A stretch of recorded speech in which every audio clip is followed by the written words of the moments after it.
कल्पना की सेटिंग, हेमंत की बैटिंग के साथ ही झारखंड की राजनीति में खलबली मच चुकी है। जी हां, सीट शेयरिंग फॉर्मूला के साथ मुख्यमंत्री हेमंत सोरेन ने आज प्रेस कॉन्फ्रेंस किया। उसके बाद राजनीतिक गलियारों में यह चर्चा होने लगी कि कल्पना की सेटिंग और हेमंत की बैटिंग राजनीति की दुनिया में खलबली मचाएंगे। कैसे और क्यों मुख्यमंत्री हेमंत सोरेन और उनके धर्मपत्नी कल्पना सोरेन ने झारखंड की राजनीति में खलबली मचा दी है, हम आपको विस्तार से बतलाने का काम करेंगे। लेकिन इससे पहले आपको बता दें कि मुख्यमंत्री हेमंत सोरेन ने इंडिया में सीट शेयरिंग फॉर्मूले का जो दायरा है उसे सार्वजनिक कर दिया। यानी कुल मिलाकर उन्होंने कहा कि 70 सीटों पर झारखंड मुक्ति मोर्चा और कांग्रेस चुनाव लड़ेगी।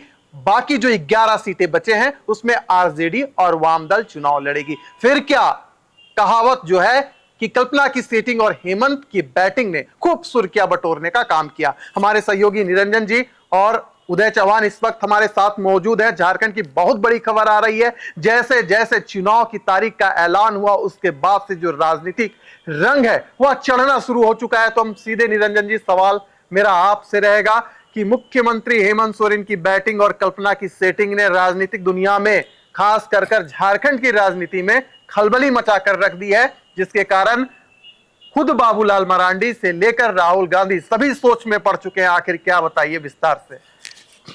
हेमंत सोरेन अपने सरकारी आवास कांके रोड स्थित इंडिया गठबंधन के सीट शेयरिंग को लेकर के उन्होंने एक प्रेस वार्ता किया और प्रेस वार्ता में सीधे तौर पर, जैसा कि आपने बताया, कि 70 सीटों पर जो है झारखंड मुक्ति मोर्चा और कांग्रेस चुनाव लड़ेगी। बाकी जो 11 सीटें हैं उन सीटों पर आरजेडी और वाम दल जो है वो लड़ेगी। लेकिन इसके तुरंत बाद देखिए कि तेजस्वी भी झारखंड में डटे हुए हैं। बिल्कुल, वो रेडिसन ब्लू में रुके हुए हैं। और जब इस सीट शेयरिंग के फॉर्मूला को उन्होंने सुना, जब उनके कान तक ये आवाज गई तो तुरंत वो जो है वो नाराज हो गए और सीधे तौर पर झारखंड में जो है 81 विधानसभा सीटों पर चुनाव लड़ने की बात जो है उनके जो लोग करने लगे। और इसके बाद एक झारखंड की राजनीति में खलबली मच गई और कहीं ना कहीं यह चर्चा होने लगा राजनीतिक पंडितों के अनुसार कि झारखंड में इंडिया गठबंधन जो है वो टूट जाएगा और झारखंड मुक्ति मोर्चा और कांग्रेस, राजद, जो तमाम जो राजनीतिक पार्टियां हैं वो अलग अलग चुनाव लड़ेंगी। और यही कारण है कि आप देखिए कि तुरंत जो है मुख्यमंत्री हेमंत सोरेन रेडिसन ब्लू पहुंचते हैं तेजस्वी को मनाने के लिए कि हम लोगों ने जो सीट शेयरिंग तय किया है, यह सीट शेयरिंग जो 2019 के आधार पर हम लोगों ने तय किया है और पिछले दिनों जो लोकसभा के चुनाव हम लोगों ने जो लड़ी है उसके आधार पर हम लोगों ने तय किया। आप देखिए कि 2019 के विधानसभा के चुनाव में झामुमो 43 सीटों पर चुनाव लड़ी, 31 विधानसभा जीत करके आई, 31 पर जो है कांग्रेस लड़ी, 16 विधानसभा सीटें जीत करके आए, 7 पर जो है आरजेडी लड़ी और 1 सीट जो है वो जीत करके आए। लेकिन इस बार एक नई पार्टी का जो है इंडिया गठबंधन में शामिल होना हुआ है, वह है वाम दल। ऐसे में देखिए चुनौतियां अपार है, मुश्किलें भी है। तो इसलिए देखिए राजनीतिक पंडित कह रहे हैं कि इस बार जब 70 सीटों की बात हेमंत सोरेन ने कही है कि झामुमो और कांग्रेस लड़ी है, तो सीधे तौर पर इसका फॉर्मूला यह तय हो रहा है कि 45 सीटों पर झारखंड मुक्ति मोर्चा चुनाव लड़ेगी। 45 सीटों पर चुनाव लड़ेगी, 28 सीटों पर कांग्रेस पार्टी चुनाव लड़ेगी, 4 सीटों पर राष्ट्रीय जनता दल चुनाव लड़ेगी और 4 सीट जो है वो वाम दल लड़ेगी। 1 सीट हो सकता है राष्ट्रीय जनता दल का बढ़ सकता है, नहीं 5 सीट पर वो चुनाव लड़ेगी। कहीं ना कहीं झारखंड मुक्ति मोर्चा अपने आप को झारखंड में सबसे बड़ी पार्टी, और वो कह रही है कि हमको ज्यादा सीट चाहिए इसलिए क्योंकि ज्यादा से ज्यादा सीटें हम जीत करके आएंगे और झारखंड में इस बार जो है वह हमारे चेहरे का बोलबाला है। हमारे जो धर्मपत्नी कल्पना सोरेन है, कल्पना सोरेन का बोलबाला, इसीलिए जो है यह बात राजनीतिक पंडित कह रहे हैं। सुर्खियां जो बटोर रहा है लाइन वह है कि कल्पना सोरेन की सेटिंग, हेमंत सोरेन की बैटिंग से झारखंड की राजनीति में जो है वह खलबली मची हुई है। चलिए, तो आपको बता दें कि मुख्यमंत्री हेमंत सोरेन जब प्रेस कॉन्फ्रेंस कर रहे थे तो उस प्रेस कॉन्फ्रेंस में कांग्रेस के जो शीर्ष नेतृत्व है झारखंड का वो वहां पर मौजूद थे, लेकिन राष्ट्रीय जनता दल का कोई बड़ा चेहरा वहां पर नहीं देखा गया। राजेश ठाकुर मौजूद थे, मुख्यमंत्री हेमंत सोरेन मौजूद थे, रामेश्वर उरांव मौजूद थे, लेकिन जो अन्य हैं वो मौजूद नहीं थे। ऐसे में कयास लगाई जा रही है कि राष्ट्रीय जनता दल है वो सीट बंटवारे को लेकर नाखुश दिख रही है। यानी कुल मिलाकर जो झारखंड में खेला होना बाकी है वह अभी बाकी है। लेकिन देखिए जिस प्रकार से कल्पना सोरेन ने सेटिंग की, मुख्यमंत्री हेमंत सोरेन ने बैटिंग की, पहले एनडीए की ओर से सीट शेयरिंग फॉर्मूला तय किया गया, उसके बाद उसके बाद इंडिया गठबंधन ने जो फॉर्मूला है खोलने का काम किया, यानी कुल मिलाकर मुख्यमंत्री हेमंत सोरेन और कल्पना सोरेन ने ऐसी चाल चल दी है जिससे खुद भारतीय जनता पार्टी, आजसू, जेडीयू का जो उसमें घमासान मच चुका है, तो साथ ही साथ कांग्रेस, वामदल और आरजेडी में भी घमासान मच चुका है। उदय जी, मुख्यमंत्री हेमंत सोरेन ने ऐसा चाल चल दिया है, यानी सत्ता पक्ष के लोग या विपक्ष के लोग सब सत्ते में आ गए हैं। क्या होगा झारखंड की राजनीति में आगे? क्या तेजस्वी यादव मान जाएंगे या अभी खेला बाकी है? देखिए, विशाल, पिछले लोकसभा चुनाव में ही ये तय हो चुका था कि सीट शेयरिंग का जो फॉर्मूला है लोकसभा चुनाव के लिए जी। उसके बाद जब विधानसभा चुनाव होंगे तो सीट का जो फॉर्मूला है वो कैसे होगा उसी समय तय हो चुका था लगभग जी। तो झामुमो चूंकि सबसे बड़ी पार्टी है यहाँ और झामुमो के ही नेतृत्व में यहाँ चुनाव में जा रहा है इंडिया गठबंधन, तो उसका पूरा दारोमदार, जीत और हार का पूरा दारोमदार हेमंत सोरेन के कंधों पर है। जी। ऐसी स्थिति में हेमंत सोरेन चाहते हैं कि मेरी जो पार्टी है वो फ्रंट फुट पर आकर खेले जी।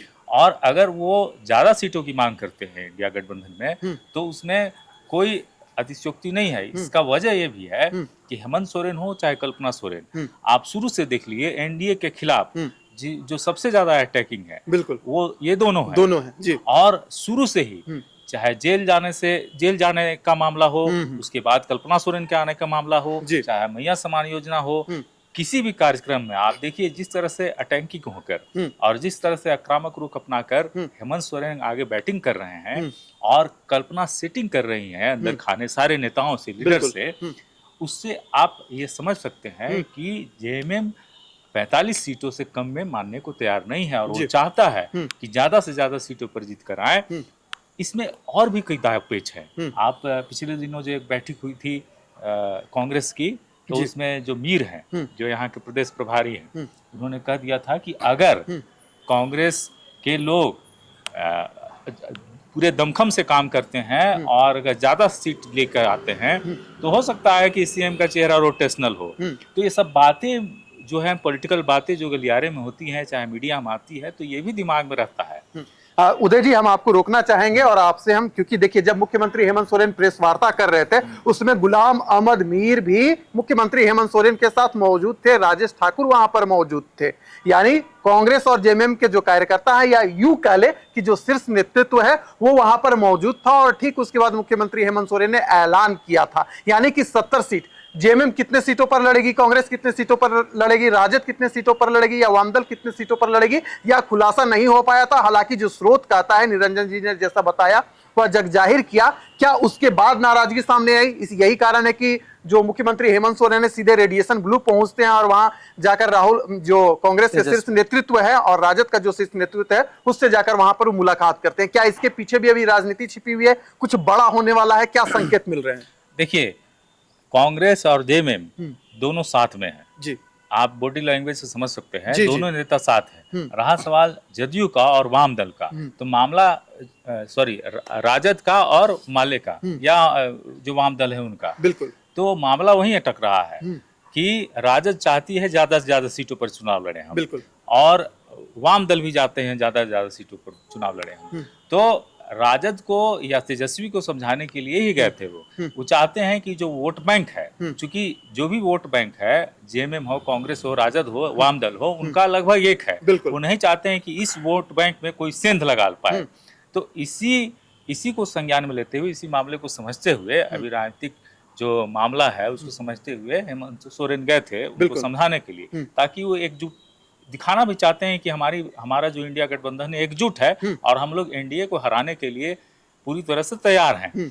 अब जो सवाल आप उठाए थे कि एनडीए में भी जो खलबली है, उसके पीछे रीजन यही है कि अभी एनडीए के मुकाबले जो इंडिया गठबंधन है ज्यादा सशक्त और एकजुट दिखाई पड़ रहा है। उसमें सबसे बड़ा रोल जो है हेमंत सोरेन का है, क्योंकि हेमंत सोरेन और कल्पना सोरेन जिस तरह से मजबूती से मैदान में है, वो उसके जो घटक दल हैं वो उनके साथ हैं। वो समझते हैं कि अगर हेमंत सोरेन हमारे सामने खड़े हैं, हमारे नेता हैं, मुख्यमंत्री का चेहरा है, तभी हम चुनाव जीत सकते हैं और चुनाव में हमारी बहुमत की सरकार बन सकती है। ये बात एनडीए गठबंधन को भी पता है अच्छी तरह से, इसीलिए एनडीए गठबंधन में भी खलबली है पूरी तरह से। आप देखिए कि दो उनके जो एनडीए गठबंधन के जो नेता थे कल ही ज्वाइन किए हैं जेएमएम, और भी कई लोग लाइन में है, ऐसा माना जा रहा है। तो इसीलिए आपने जो सही कहा कि कल्पना का सेटिंग और हेमंत का बैटिंग, बात सही है जी। चलिए, तो झारखंड की राजनीति में आगे क्या कुछ रंग देखने को मिलेगा, या तो खेल अभी बाकी है, लेकिन जो मौजूदा परिदृश्य हम देख रहे हैं झारखंड की राजनीति को लेकर और खास कर इंडिया गठबंधन को लेकर, उसमें मुझे यही कहावत याद आ रही है कि राजद है कि मानती नहीं, कांग्रेस है कि मुझे जानती नहीं। कल्पना सोरेन, मुख्यमंत्री हेमंत, और जो मुख्यमंत्री हेमंत सोरेन है, कहीं ना कहीं इस बात को दोहरा रहे होंगे नितिन जी। बिल्कुल विशाल। और देखिए जब झारखंड मुक्ति मोर्चा इंडिया गठबंधन के द्वारा प्रेस वार्ता किया गया, प्रेस वार्ता के बाद राजद के जो कार्यकारी अध्यक्ष हैं तेजस्वी यादव और एडिसन ब्लू में अपने झारखंड प्रदेश के जो वरीय कार्यकर्ता हैं उन लोगों के साथ बैठक कर रहे हैं। सीधे तौर पर वो तस्वीर एक हैंडल पर भी उन्होंने साझा किया है। और उन्होंने स्पष्ट तौर पर कह दिया है कि झारखंड में राजद की मजबूती स्थिति और सामाजिक आधार के अनुसार राष्ट्रीय अध्यक्ष अंतिम निर्णय लेंगे। आने की ये एक बहुत बड़ा सवाल है। हेमंत सोरेन ने जो सीट शेयरिंग का फॉर्मूला तय किया है, उस सीट शेयरिंग फॉर्मूले को राजद मानने के लिए तैयार नहीं है, उसको अभी तक स्वीकार नहीं किया गया। आप इसका दूसरा पहलू भी समझिए विशाल, हम आपको बता रहे हैं 2019 के विधानसभा का जो चुनाव था, उस समय 7 विधानसभा सीट पर राजद चुनाव लड़ी थी। उसमें से एक विधानसभा सीट पर उन्हें जीत हासिल हुआ था, वह था चतरा विधानसभा। लेकिन चतरा विधानसभा के जो वर्तमान विधायक हैं सत्यानंद भोक्ता, उस समय वो एससी थे, यानी कि अनुसूचित जाति थे। लेकिन अभी वो अनुसूचित जनजाति में आ गए, एसटी आ गए। तो कहीं ना कहीं झामुमो को यह भी एक तरीके से लग रहा है कि एक सीट था वो भी अब तो इसका चला गया। आने की पूरी तरीके से राजद को यहाँ पर कमजोर समझा जा रहा है और उसकी जरूरत इंडिया घटक दल में बिल्कुल भी महसूस नहीं हो रहा है। शायद इसीलिए उन्हें तवज्जो इस तरीके से नहीं दिया जा रहा है। और कल्पना सोरेन जैसे बैटिंग कर रही है, जैसे सेटिंग कर रही है, कहीं ना कहीं झारखंड की राजनीति में एक नया भूचाल और जो वर्तमान में जो हलचल मची हुई है, ये अनवरत तब तक जारी रहेगा जब तक लालू प्रसाद यादव इस पर डिसीजन नहीं ले लेते हैं। और जो सिर्फ फॉर्मूला तय हुआ है एनडीए के द्वारा, जो हेमंत सोरेन ने अनाउंसमेंट किया है, अगर उस पर वो बात नहीं मानते हैं तो कहीं ना कहीं आप इस बात को जान लीजिए कि झारखंड में कांग्रेस और झामुमो और हो सकता है कि वामदल साथ में चुनाव लड़े, लेकिन राजद 81 विधानसभा सीटों पर चुनाव लड़ेगी। हालांकि अभी भी वो 17 सीटों पर जो है वो दावा कर रही है। जो बिहार से सटे हुए जो विधानसभा क्षेत्र हैं, उन सभी विधानसभा सीटों पर राजद जो है अपनी दावा कर रहा है और कह रहा है कि इस बार हम लोग पूरे ताकत के साथ और हमारी तैयारी उस तरीके से हम सभी सीटें जीत करके आएंगे। विशाल, चलिए, तो तेजस्वी ने जो एक्स पर पोस्ट कर दिया है, उसे देखकर हम यही कह सकते हैं कि ये तो झांकी है, अभी खेल अभी बाकी है। फिलहाल इस चर्चा को यहीं करते हैं समाप्त, दीजिए इजाजत।